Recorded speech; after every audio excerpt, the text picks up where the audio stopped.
इस वीडियो में हम कारा में रिप्रोडक्शन की चर्चा करेंगे।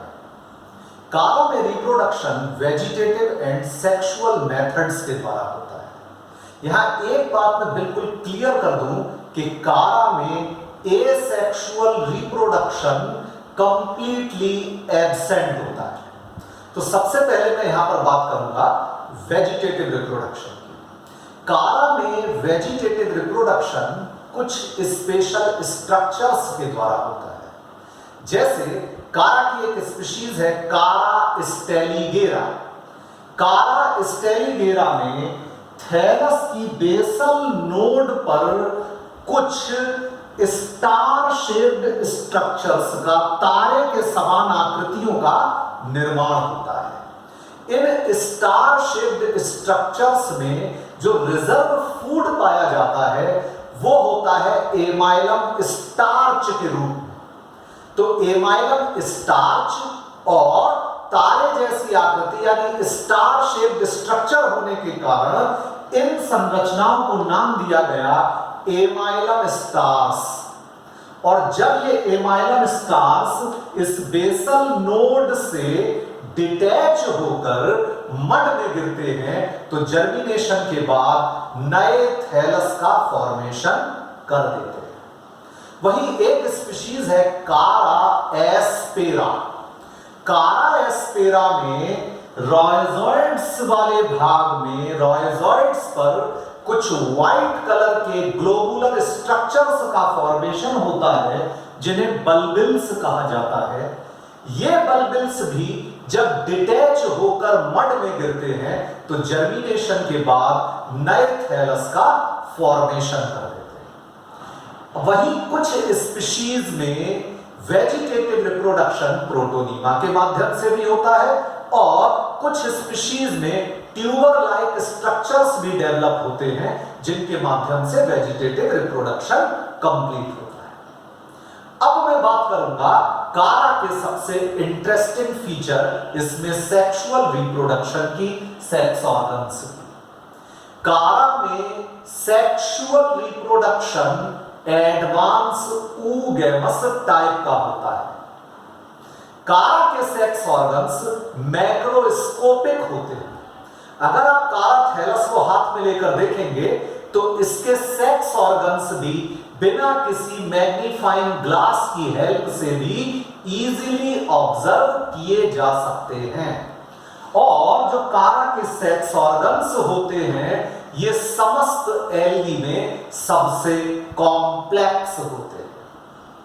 कारा के मेल रिप्रोडक्टिव स्ट्रक्चर को हम एंथ्रीडियम या ग्लोब्यूल कहते हैं, जबकि फीमेल रिप्रोडक्टिव स्ट्रक्चर को ऊगोनियम या न्यूक्यूल के नाम से जाना जाता है।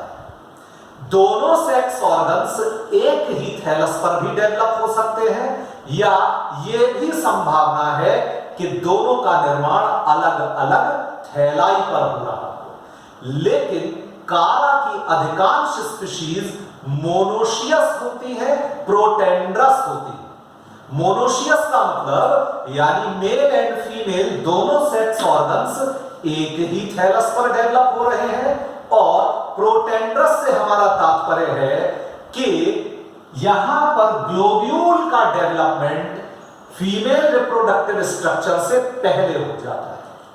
लेकिन कुछ स्पीशीज डायोशियस भी होती हैं, जैसे कारावालाइची एक डायोशियस स्पीशीज है जिसमें न्यूक्यूल एंड ग्लोब्यूल का फॉर्मेशन अलग अलग थैलस का होता है। कारा के जो सेक्स ऑर्गन्स होते हैं ये समस्त एल्गी में सबसे कॉम्प्लेक्स माने गए हैं। सेक्स ऑर्गन्स का फॉर्मेशन लिमिटेड ग्रोथ वाली ब्रांचेस की नोड्स पर होता है। मैंने आपको पिछले वीडियो में बताया था कि कारा के थैलस में दो टाइप की ब्रांचेस होती हैं, एक ब्रांचेस ऑफ अनलिमिटेड ग्रोथ और दूसरी ब्रांचेस ऑफ लिमिटेड ग्रोथ। तो ये जो ग्रीन कलर की आपको छोटी ब्रांचेस दिखाई दे रही हैं इनको ब्रांचेस ऑफ लिमिटेड ग्रोथ कहा जाता है। यहां एक ब्रांच को देखिए मैंने मैग्नीफाई किया हुआ है। इन लिमिटेड ग्रोथ वाली ब्रांचेस की नोड्स पर कारा के सेक्स ऑर्गन्स यानी एंथ्रीडियम एंड ऊगोनियम अर्थात ग्लोब्यूल और न्यूक्यूल का फॉर्मेशन होता है। एक और बात यहां ध्यान रखिएगा कि न्यूक्यूल की पोजीशन हमेशा सुपीरियर होती है, यानी कि न्यूक्यूल हमेशा ग्लोब्यूल के ऊपर प्रेजेंट होता है। सबसे पहले मैं अपने मेल रिप्रोडक्टिव स्ट्रक्चर या ग्लोब्यूल की करूंगा।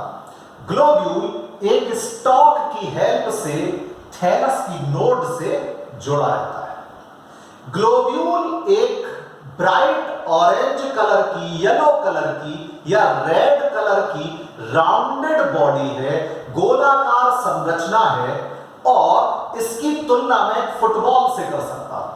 अगर आप फुटबॉल को देखेंगे तो फुटबॉल की सरफेस पर आपको लेदर के पैचेस दिखाई देते हैं और ये पैचेस आपस में सिले हुए होते हैं। तो जब आप इस ग्लोब्यूल को सरफेस व्यू में देखेंगे तो इसके सरफेस पर आपको 8 सेल्स नजर आएंगी। ये सेल्स ऑर्नामेंटेड होती हैं और इन सेल्स को कहा जाता है शील्ड सेल्स। सामान्यतः शील्ड सेल्स की संख्या 8 होती है, 8 होती है और इसको कहा जाता है ऑक्टोस्क्यूटेट। लेकिन कुछ स्पीशीज जैसे कारा ज़ीलैनी का यहां पर शील्ड सेल्स का नंबर केवल 4 होता है और इसको कहा जाता है क्वाड्रीस्क्यूटेट। लेकिन इन जनरल शील्ड सेल्स की संख्या कितनी है? 8। तो ग्लोब्यूल की सरफेस पर आपको 8 शील्ड सेल्स नजर आएंगी जो ऑर्नामेंटेड होती हैं। यहां ग्लोब्यूल का एक लॉन्गिट्यूडिनल सेक्शन दिखाया गया है, तो चूंकि यह हाफ पोर्शन है इसलिए लॉन्गिट्यूडिनल सेक्शन में आपको केवल 4 शील्ड सेल्स ही दिखाई देंगे।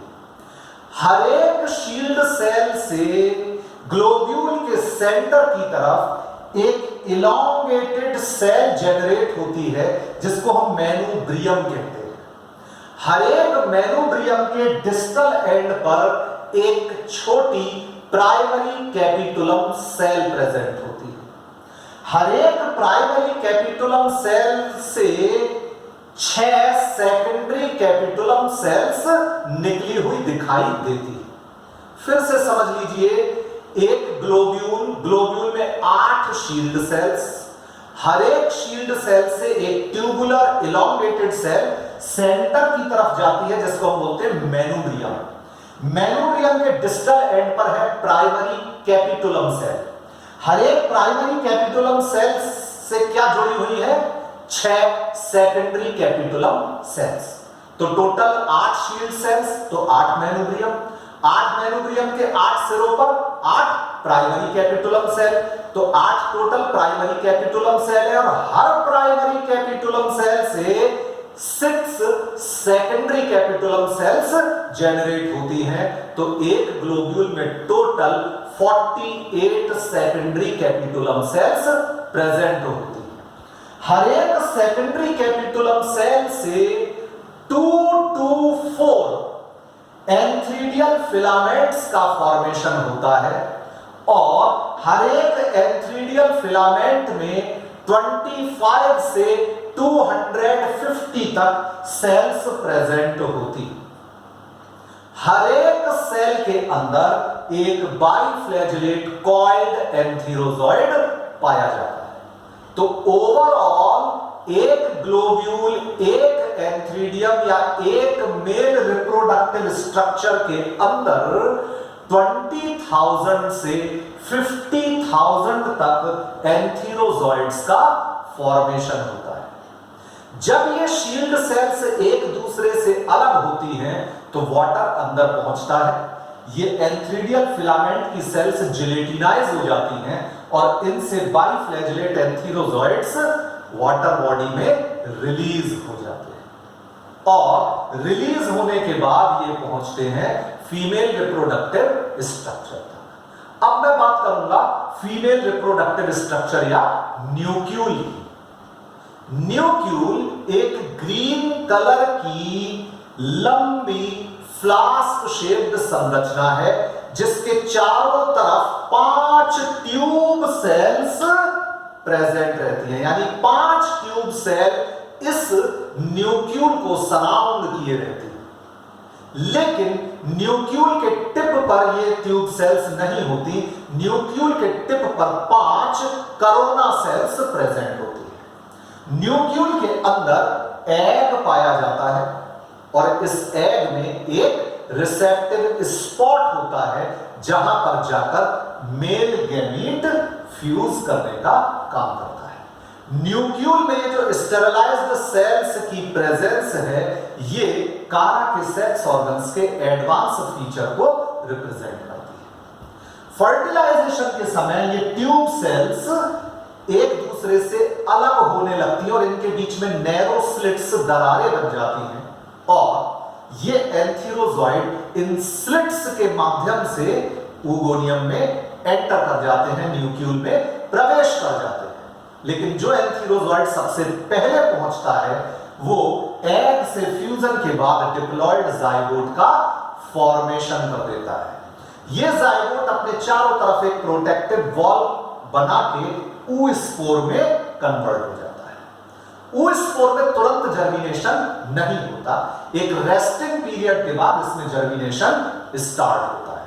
यहां एक इंटरेस्टिंग बात आपको बता दूं कि oospore में जर्मिनेशन कभी भी डार्क में नहीं होता है। जर्मिनेशन की प्रोसेस या तो व्हाइट या रेड लाइट में कंप्लीट होती है। जर्मिनेशन के समय इस जाइगोट या oospore का डिप्लॉयड न्यूक्लियस एक मेयोटिक डिवीजन के थ्रू डिवाइड करके 4 हैप्लॉयड न्यूक्लियाई का फॉर्मेशन करता है। इन 4 हैप्लॉयड न्यूक्लियाई में से 3 न्यूक्लियाई डीजेनरेट होना स्टार्ट कर देते हैं। अब इन चारों न्यूक्लियाई के बीच में एक वॉल इस तरह से डेवलप होती है कि लार्जर पार्ट में 3 न्यूक्लियाई होते हैं और स्मॉलर पार्ट यानी स्मॉलर सेल में केवल एक फंक्शनल न्यूक्लियस प्रेजेंट होता है। ये तीनों न्यूक्लियाई धीरे धीरे डीजेनरेट करना स्टार्ट कर देते हैं, जबकि स्मॉलर फंक्शनल न्यूक्लियस वाली सेल एक लॉन्गिट्यूडिनल डिवीजन के थ्रू डिवाइड होकर एक राइजॉइडल इनिशियल और एक प्रोटोनीमा इनिशियल का फॉर्मेशन करती है। राइजॉइडल इनिशियल से प्राइमरी राइजॉइड्स का फॉर्मेशन होता है और प्रोटोनीमा इनिशियल से प्राइमरी प्रोटोनीमा का फॉर्मेशन होता है। यह प्राइमरी प्रोटोनीमा शीघ्र ही नोड्स एंड इंटरनोड्स में डिफरेंशिएट हो जाता है। प्राइमरी प्रोटोनीमा की बेसल नोड की पेरिफेरल सेल्स से सेकेंडरी प्रोटोनीमा बनता है और राइजॉइड्स बनते हैं, जबकि इसकी अपर नोड की पेरिफेरल सेल से लेटरल ब्रांचेस का फॉर्मेशन होता है और अल्टीमेटली एक नए थैलस का फॉर्मेशन हो जाता है। यहां मैं एक बात आपको क्लियर कर दूं कि कारा की कंप्लीट लाइफ साइकिल में केवल oospore ही, जाइगोट ही डिप्लॉयड स्टेज को रिप्रेजेंट करता है। बाकी सारी स्टेजेस हैप्लॉयड अवस्था में पाई जाती है। तो सेक्स ऑर्गन्स पर शॉर्ट नोट भी आता है, इनके स्ट्रक्चर को आप विशेष रूप से समझ लीजिएगा और इनको नोट कर लीजिएगा। Thank you.